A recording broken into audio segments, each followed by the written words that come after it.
खुश हो? भाषण सुनना है? देखो, लंबा भाषण नहीं दूंगी क्योंकि भाई हैं, भाई बोलेंगे। सीधी सी एक बात है, आपकी आज की परिस्थिति और क्या आप देश की राजनीति को गहराई में समझ पा रहे हैं या नहीं समझ पा रहे हैं? मोटी मोटी बात यह है, आज जो परिस्थितियां हैं, अगर आप सोचें 2 साल पहले आई थी मैं, याद है आपको? यहाँ पे बहुत हुजूम था उस दिन, रात का समय था, आप सब आए थे मुझसे मिलने के लिए। उसके बाद यहाँ पे प्रदेश की भाजपा की सरकार बनी, पहले से चल रही थी 5 सालों से, 10 साल से केंद्र में भाजपा की सरकार चल रही है। अब आप जब सरकार को देखते हैं कि 10 सालों से चल रही है और मीडिया के मेरे भाई बहन जो दिखाते हैं, तो आप देखते हैं कि कितने बड़े बड़े इवेंट हो रहे हैं। G20 हुआ कि नहीं हुआ? सबने कहा देश का मान सम्मान बढ़ रहा है इससे, और तरह तरह के इवेंट होते रहते हैं जिससे कहते हैं कि देश का मान सम्मान जुड़ रहा है और बन रहा है।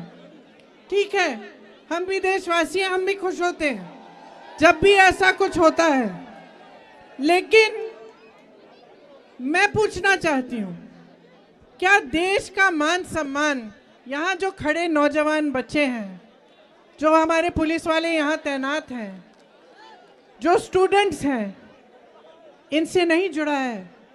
क्या देश का मान सम्मान आपकी महत्वाकांक्षाओं से, उम्मीदों से नहीं जुड़ा है? आपको रोजगार नहीं मिलना चाहिए? जब आपका मान सम्मान बढ़ेगा तभी देश का मान सम्मान बढ़ेगा। आप चाहे अग्निवीर को देखिए, इतने सारे बच्चे गांव-गांव में यूपी में वर्जिश करते हैं, तैयारी करते हैं सेना के लिए। जब एक जमाने में एक ऐसी सरकार थी जो आपकी महत्वाकांक्षाओं को, आपकी आशाओं को, आपकी उम्मीदों को आगे बढ़ाती थी, तब आपको सेना के जरिए रोजगार मिलता था। आज क्या हुआ है? अग्निवीर ले आए ना, वहाँ पे आपको रोजगार मिल रहा है। जहाँ PSUs में रोजगार मिलता था, वहाँ आप देखिए बड़े बड़े PSO बेच चुके हैं, अडानी जी को दे चुके हैं। तो जो गरीब तबका है, जो आम जनता है, उसका क्या फायदा हो रहा है? गहराई में ये सवाल आप समझो और पूछो।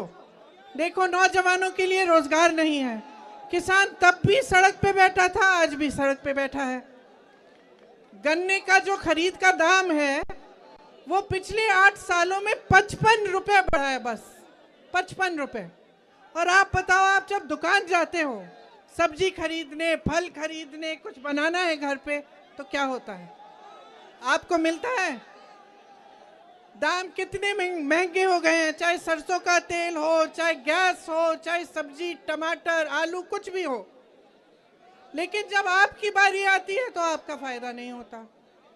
चुनाव आने लगता है तो आपके लिए कह देते हैं लो एक बोरा राशन ले लो। तो जब तक आप गहराई में ये बात समझेंगे नहीं कि सरकार का कर्तव्य आपके लिए काम करने का कर्तव्य है, आपको रोजगार दिलवाने का, आपको मजबूत बनाने का, आपको शिक्षा के मौके दिलवाने का, जब तक आप इस बात को समझेंगे नहीं तब तक बदलाव नहीं आने वाला। तो मैं सिर्फ आपसे ही कहना चाहती हूँ कि अपनी भलाई देखो, अपने जीवन में आपका क्या अनुभव है उसको समझो और गहराई से समझो कि आज की राजनीति आपको गुमराह कर रही है। अब भैया बोलेंगे, ज्यादा लंबा नहीं बोलना चाहती मैं, लेकिन मैं आपसे ये उम्मीद जरूर रखती हूँ कि आप सोच समझ के आगे चलेंगे, अपने भविष्य के लिए अपना वोट देंगे। नमस्कार,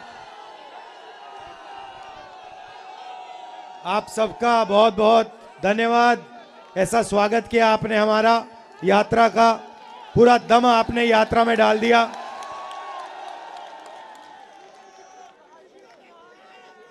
एक साल पहले हमने यात्रा शुरू की कन्याकुमारी से कश्मीर तक,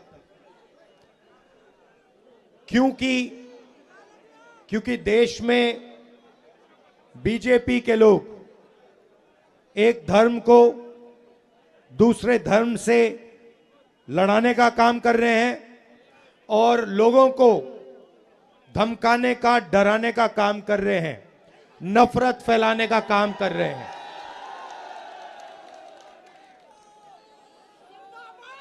मैं आपसे पूछता हूं, अगर परिवार में लड़ाई होती है, भाई ठहर जाओ, अगर परिवार में लड़ाई होती है, एक भाई दूसरे भाई को मारता है, तो वो परिवार मजबूत होता है, कमजोर होता है? कमजोर होता है। तो अगर देश को कोई कमजोर करता है तो देशभक्त का काम क्या होता है? देश को बचाना, नफरत को मिटाना, डर को मिटाना, हिंसा को मिटाना। यही लक्ष्य भारत जोड़ो यात्रा का था। जो नफरत समाज में फैलाई जा रही है, उसके सामने यात्रा ने 4000 किलोमीटर, और सिर्फ मैं नहीं चला भाइयों और बहनों, लाखों लोग चले हैं। मीडिया में पूरा ब्लैकआउट कर दिया था, जैसे इस यात्रा को पूरा ब्लैकआउट कर दिया है। मगर देश के दिल के अंदर, आत्मा के अंदर, डीएनए के अंदर यात्रा का मैसेज गया, मोहब्बत का मैसेज गया, नफरत के खिलाफ मैसेज गया, और इससे देश मजबूत हुआ। जैसे ऐसी भीड़ है, वैसे ही यात्रा में मैं चल रहा था, भीड़ थी। एक व्यक्ति को मैंने देखा, उधर से आने की कोशिश कर रहा था, पुलिस वालों ने उसको मारा, गायब हो गया। फिर वो दूसरी साइड से आया, फिर पुलिस वाले जो रूट को बनाते हैं उन्होंने मारा उसको, फिर गायब हो गया। तीसरी बार मैंने उसको यहां देखा, पुलिस वालों को धकेल के, अकेला 10-15 पुलिस वालों को धकेल के मेरे सामने खड़ा हो गया पिछली यात्रा में, और कहता है सुनो, मेरे सामने आके खड़ा हो जाता है, ऐसे कहता है, मैं जानता हूं तुम क्या कर रहे हो, मैं जानता हूं तुम क्या कर रहे हो। मैंने कहा भाई इसको क्या हो गया? मैंने उसको बुलाया, मैंने कहा इधर आओ, थोड़ा रिलैक्स करो। फिर कहता है मुझे, मैं जानता हूं आप क्या कर रहे हो, आप नफरत के बाजार में मोहब्बत की दुकान खोल रहे हो। मतलब नारा हमने नहीं दिया, नारा भीड़ के दिल में से निकला है, और भीड़ और जनता समझ गई कि भारत जोड़ो यात्रा क्या करने की कोशिश कर रही है, भारत को जोड़ने की कोशिश कर रही है। अब पहली यात्रा में से एक सवाल उठा, और मैंने बहुत सारे लोगों से कहा, पूछा, देश में नफरत फैल रही है, और मैंने पूछा क्यों फैल रही है, इसका कारण क्या है? और मैंने ये सवाल हजारों लोगों से पूछा होगा। भाई नफरत फैलाई जा रही है, हिंसा फैलाई जा रही है, इसका कारण क्या है? नहीं, वोट बैंक नहीं है भाइयों बहनों, आप गलतफहमी में मत रहो, वोट बैंक नहीं है ये। और हिंदुस्तान की जनता ने ये मुझे बताया, किसानों ने, मजदूरों ने, राहुल जी, हिंसा और नफरत का कारण अन्याय है। हिंदुस्तान के सब गरीब लोगों के साथ 24 घंटा इस देश में अन्याय होता है। किसान के खिलाफ अन्याय होता है, छोटे दुकानदार के खिलाफ अन्याय होता है, युवाओं के खिलाफ अन्याय होता है, सड़कों पे माताओं बहनों के खिलाफ अन्याय होता है। हिंसा का कारण, नफरत का कारण अन्याय है। इसीलिए हमने दूसरी भारत जोड़ो यात्रा में भारत जोड़ो न्याय यात्रा शब्द जोड़ दिया, क्योंकि अब ये दूसरी यात्रा भारत को जोड़ने का काम कर रही है, मगर ये दूसरी यात्रा अन्याय के खिलाफ लड़ रही है और न्याय को जनता के सामने लाने की कोशिश कर रही है। अब मैं आपसे एक सवाल पूछना चाहता हूं, यहां पे शांत हो जाएं थोड़ा, यहां पे बहुत सारे लोग हैं, यहां पे हिंदुस्तान में पिछड़े लोगों की कितनी आबादी है?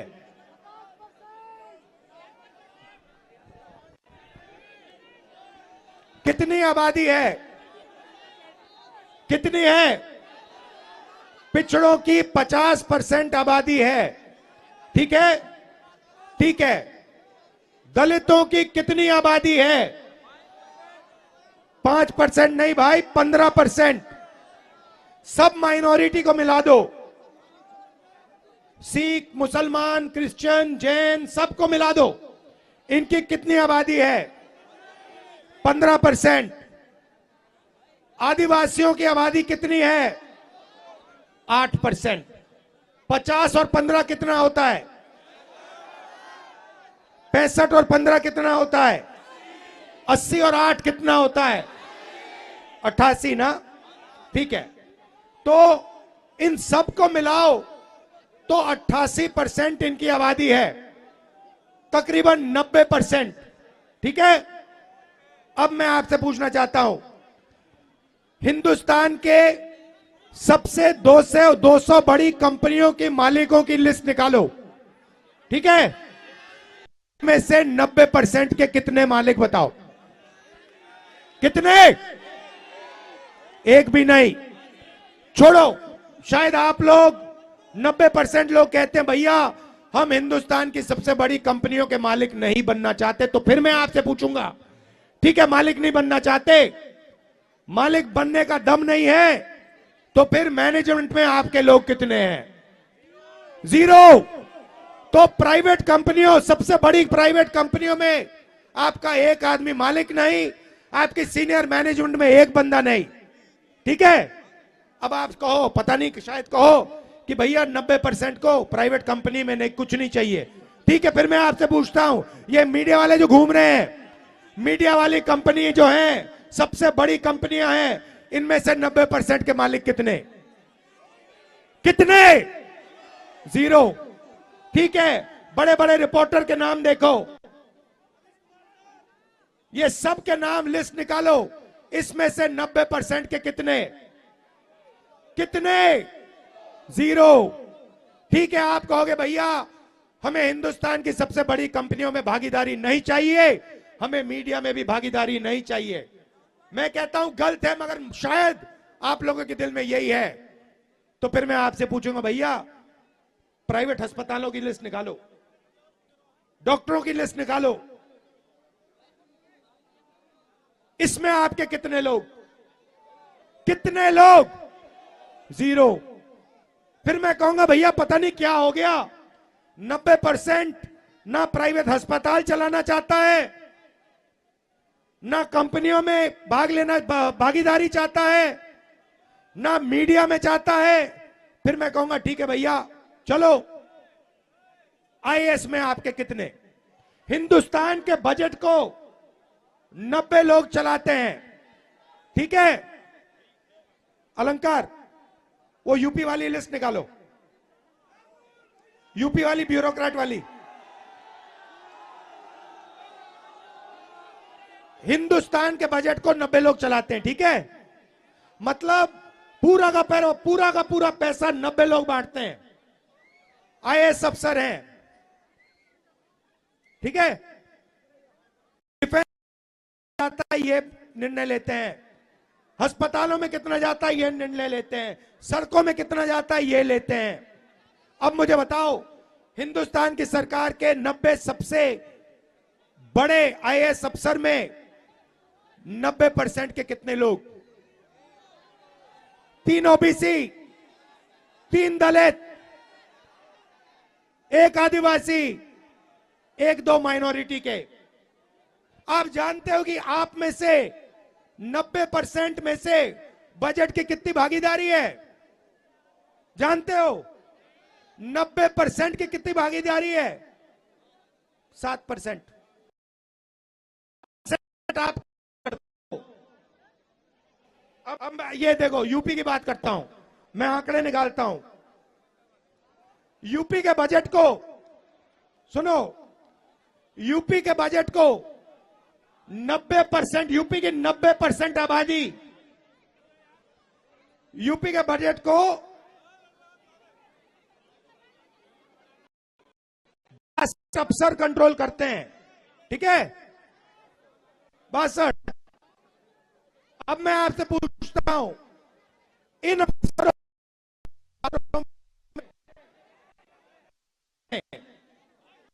यूपी बताओ, मैं आपको बताता हूं भाइयों, मैं बताता हूं, ओबीसी की भागीदारी यूपी के बजट में कम से कम आपकी भागीदारी 4%, 4%, ठीक है।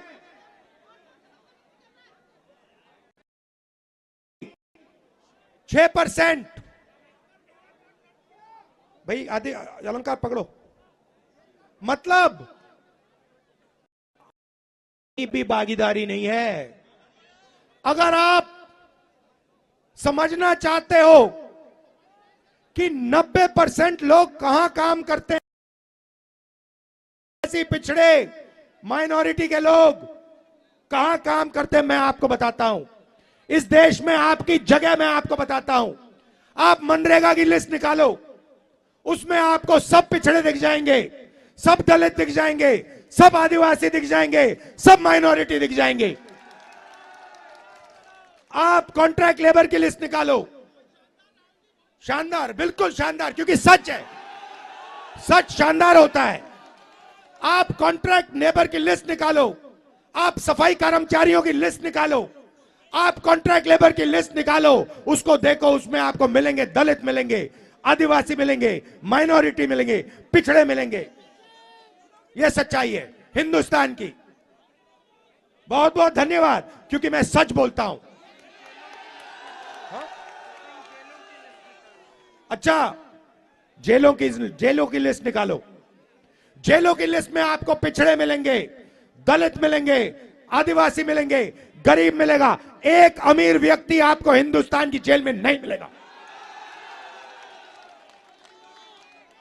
16 लाख करोड़ रुपए नरेंद्र मोदी ने सबसे बड़े अरबपतियों का कर्जा माफ किया। मुझे बताओ, मजदूरों का कितना कर्जा माफ किया, किसानों का कितना माफ किया, बेरोजगारों का कितना माफ किया? 1 रुपया नहीं माफ किया। तो ये भाई और बहनों हो रहा है, 1% के हाथ में पूरा का पूरा है। एक बात मैंने नहीं कही, इसमें गरीब जनरल कास्ट के भी बेचारे लोग हैं, उनको भी कुछ नहीं मिलता, वो भी बैठे हुए देखते रहते हैं, ठीक है। तो हो क्या रहा है, एक तरफ नरेंद्र मोदी जी बैठे हैं, दूसरी तरफ अदानी बैठा है, तीसरी तरफ अमित शाह बैठा है। अब समझना चाहते हो क्या हो रहा है हिंदुस्तान में? समझना चाहते हो? मैं समझाता हूं, मैं बताता हूं। कौन आएगा ऊपर? आ जाओ बेटा, आ जाओ, आ जाओ, आ जाओ, ऊपर आ जाओ।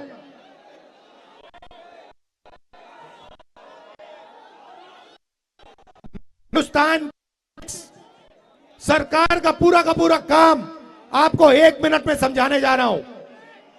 आ जाओ, ऊपर आ जाओ, शाबाश। नाम क्या है तुम्हारा? रघुनाथ यादव जी, इधर आओ, खड़े हो, खड़े हो जाओ, खड़े हो जाओ सामने।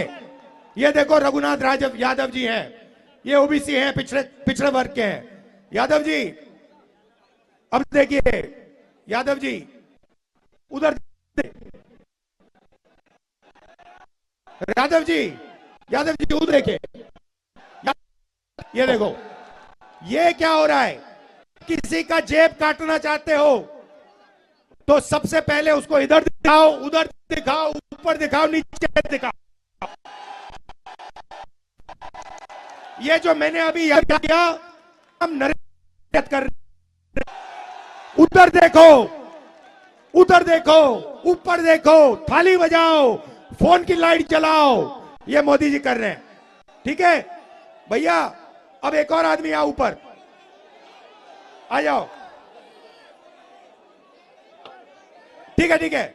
अब ये देखो, ये अब इनकी जेब काटेगा, ठीक है भैया। यादव जी आप उधर देखो भैया, आप इसके जेब में हाथ डालो, जेब में, ये देखो, ये जेब काट रहा है, इसका नाम अदानी, भैया तीसरा आ जाओ ऊपर। अच्छा भैया इसको एक डंडा दो, इसको एक डंडा दो, ये डंडा दो, डंडा हटाओ और ये डंडा दिया। अच्छा डंडे को हाथ में उठा। ये हमें, ये मोदी जी, अदानी जी, अमित शाह जी, ये सीबीआई, ईडी, इनकम टैक्स, ये उसका डंडा है। अगर किसी ने करने की कोशिश की तो अच्छा डंडा मारे। अदानी जी लगे हुए 2 सूट पहने, ये पैसा छीना जा रहा है, पेट्रोल से पैसा छीना जा रहा है, बिना रोजगार नहीं दिया जा रहा, ये काम हो रहा है। भाई और बहनों, आपने हमारी मदद की, गलत तो नहीं किया मैंने। अगर कुछ गलत लगा आपको तो माफी मांगता हूं, मैं बस दिखाना चाह रहा था। आपका बहुत बहुत धन्यवाद। नमस्कार। आ जाइए, यहां बैठ जाइए, यहां बैठ जाइए। सर मैं छत्तीसगढ़ से हूं। उधर देखो भाई। भारत जोड़ो। धन्यवाद भैया, बहुत अच्छा लगा आपसे मिलकर। जय जोहार। वो ले लेगा आपको भैया। हाँ शाबाश।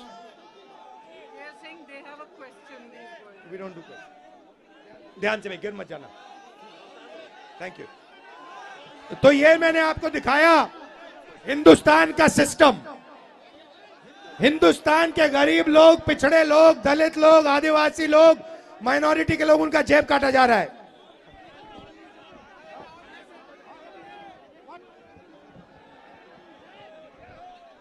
जेब काटा जा रहा है। अब देखो, आखिरी बात आपसे कहना चाहता हूं। यहां पे ये जो पुलिस वाले बैठे हैं, सबसे पहले मैं आपका धन्यवाद करना चाहता हूं। आपने आज धक्के खाए और जो आपको धक्के लगे उसके लिए मैं माफी मांगता हूं। मगर ये जो है पुलिस वाले, भैया धकेलो मत भाई, दब जाएंगे। ये जो पुलिस वाले हैं, ये पुलिस में जब जाते हैं तो ये देश सेवा करने के लिए जाते हैं। सही, ये देश सेवा करने के लिए जाते हैं। ऐसे ही लाखों लोग सुबह उठ के 5 बजे सुबह रनिंग करते हैं, पुशअप करते हैं, पुलअप करते हैं सेना में जाने के लिए।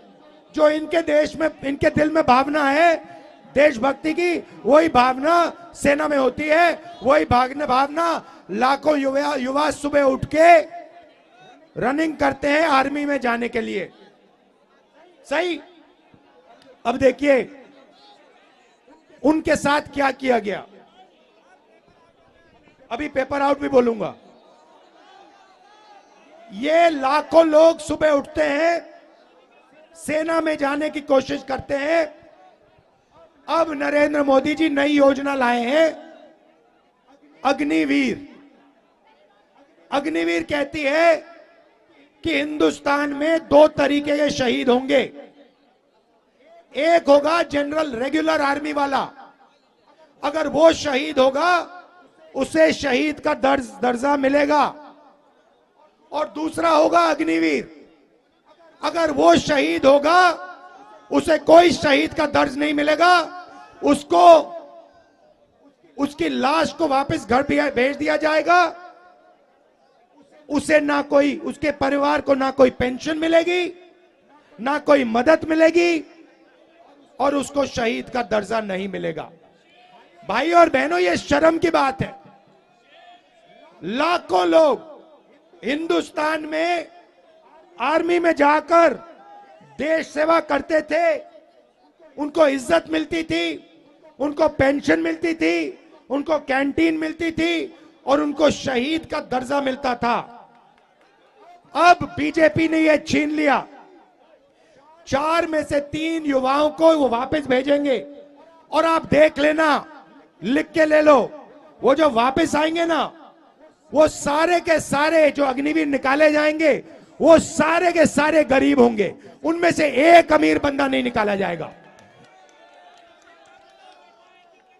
एग्जाम के बाद आप जानते हो ये नया धंधा चला है, आपसे एग्जाम कराते हैं, आप पढ़ाई करते हो, आप अपना पैसा निकाल के प्राइवेट कॉलेज यूनिवर्सिटी में ट्यूशन सेंटर में डालते हो, उसके बाद सुबह उठते हो, एग्जाम करने जाते हो, वहां पे एग्जाम में आपको किसी और का मोबाइल फोन दिखता है, उस पे पूरा का पूरा क्वेश्चन पेपर दिखाई दे जाता है।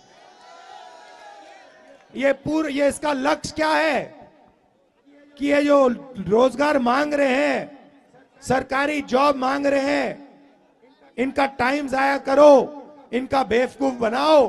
भाई और बहनों, ये काम सरकार ही करा रही है, ये काम पेपर लीक का काम यही लोग करा रहे हैं जो आपको रोजगार नहीं देना चाहते हैं। ये सच्चाई है। और रोजगार पैदा हो ही नहीं सकता। क्यों? क्योंकि अदानी जी को पूरा का पूरा दे दिया, और ये जो छोटे व्यापारी हैं, जो छोटे बिजनेस चलाते हैं, हैंडीक्राफ्ट के लोग हैं, ब्रास वाले लोग हैं, ये जो लोग हैं, इनको बर्बाद कर दिया। जीएसटी से, नोटबंदी से इनको खत्म कर दिया। आजकल क्या हो रहा है, चाइना का माल यहां आ रहा है। ये मोबाइल फोन जो है ये चाइना का है, ये चाइना का माल यहां आ रहा है। बड़े बड़े उद्योगपति इसको यहां बेच रहे हैं, आप लोग खरीद रहे हो, हिंदुस्तान के युवाओं को रोजगार नहीं मिल रहा। ये मोबाइल फोन दो मुझे एक, ये देखो, ये है मेड इन चाइना। मैं चाहता हूं इससे चाइना के युवाओं को फायदा होता है, और इससे अदानी जैसे अरबपतियों को फायदा होता है। चाइना का माल यहां बेचते हैं।